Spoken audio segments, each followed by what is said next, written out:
Hi. So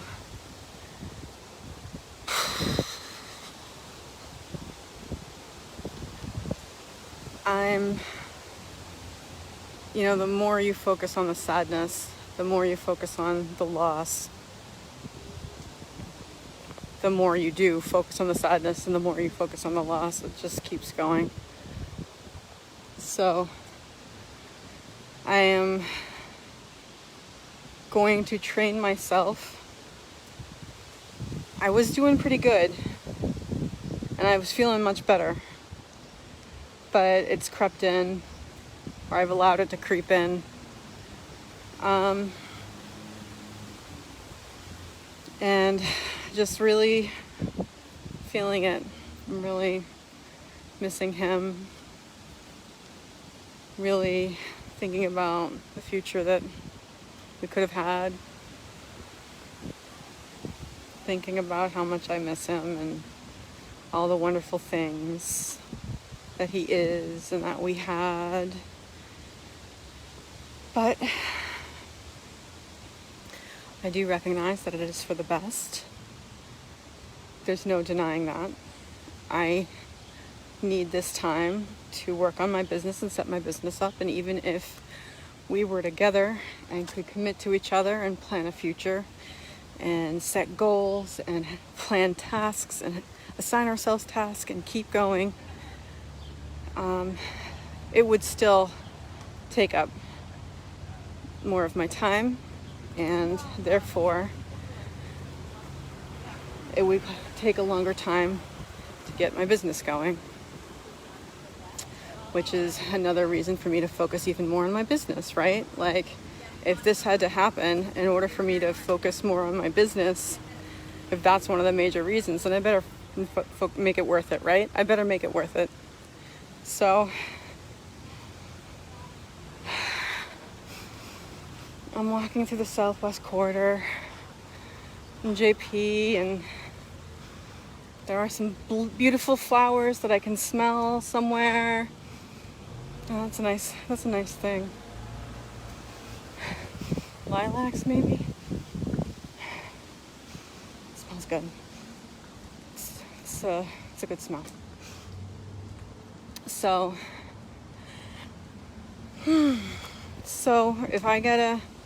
if that's one of the major reasons for this to happen, you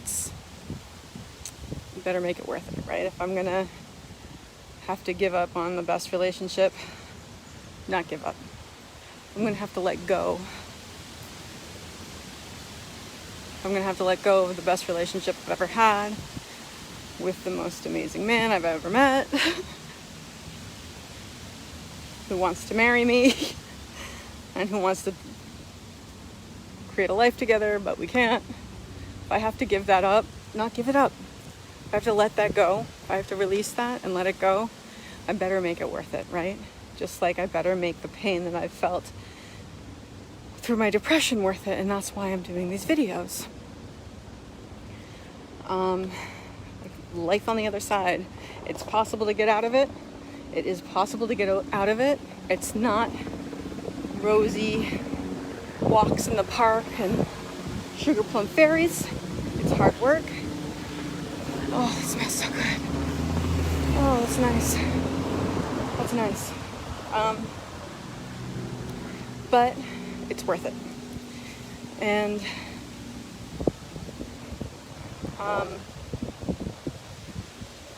another thing is,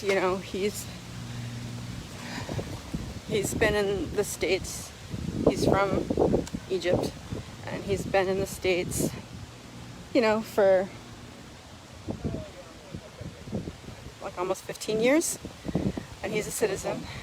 But before coming to Boston, he was living in pretty much just sticking to an Egyptian community and not really participating in the culture here, and keeping his mind kind of limited to that world, not thinking beyond it. And he came up here for a job, and we met, and I'm glad to say that I opened his mind to a few more things. And he thanked me for that, and he He thanked me because he knows he's going to be happier in life because I did that for him, or we did that together. That hurts. Hurts a little. But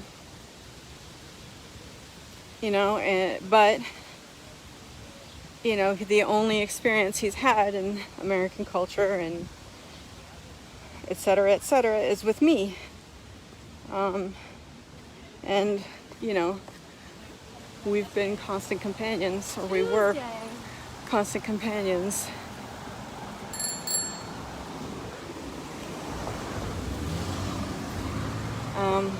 We're constant companions for 3.5 years. He needs to get out there. He needs to experience things on his own. He needs to see what life is like in America without me being there kind of as an interpreter. Not that, just not in any sort of language kind of way, but just as, I gave him a good base and off he goes.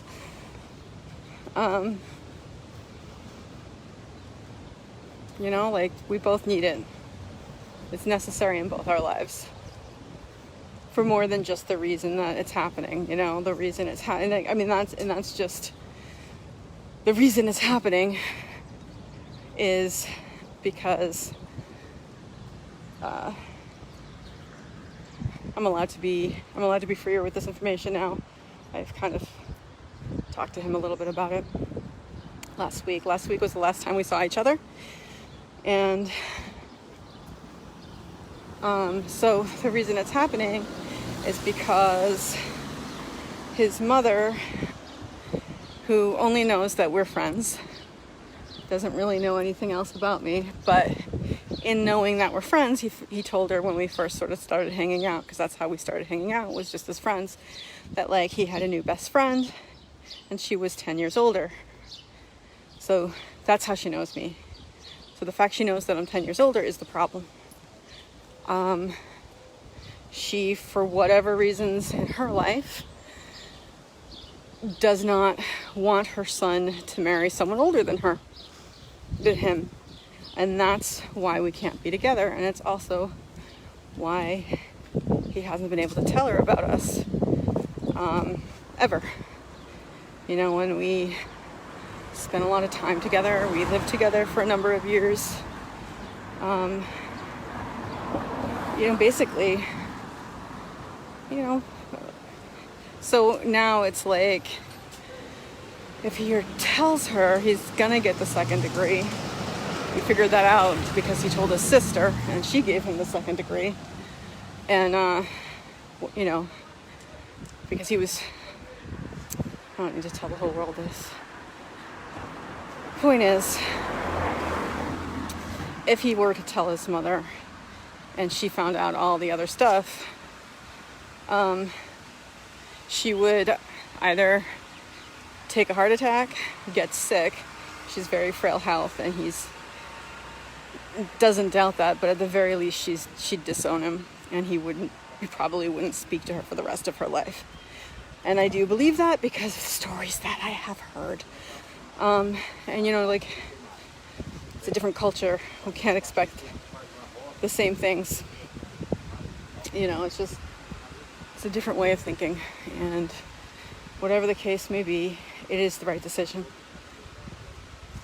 Because even if he were to tell her and something were to happen, that would poison the relationship in the end. Because how could you not, no matter what a good person you are, how could you not hold that other person responsible, and yourself? So living with himself and living with me would become impossible if he were to tell her, so he can't tell her just on that reason alone, because it really wouldn't be worth it, right? So I didn't really need to tell you all of that, but the point is, it's happening. It has to happen. It has happened.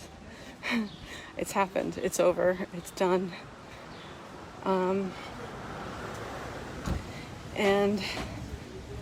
there's no question about it.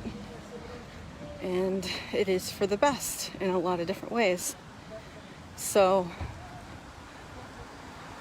in a way it makes it easier. You know, but at the same time, so I see the point, I see why it has to happen, I see the good in it. It's just sad. And it sucks. So I've been focusing too much on that.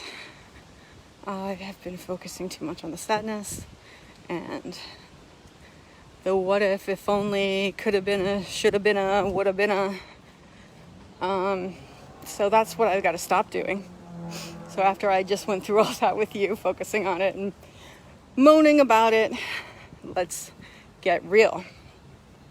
I'm going to focus on my business.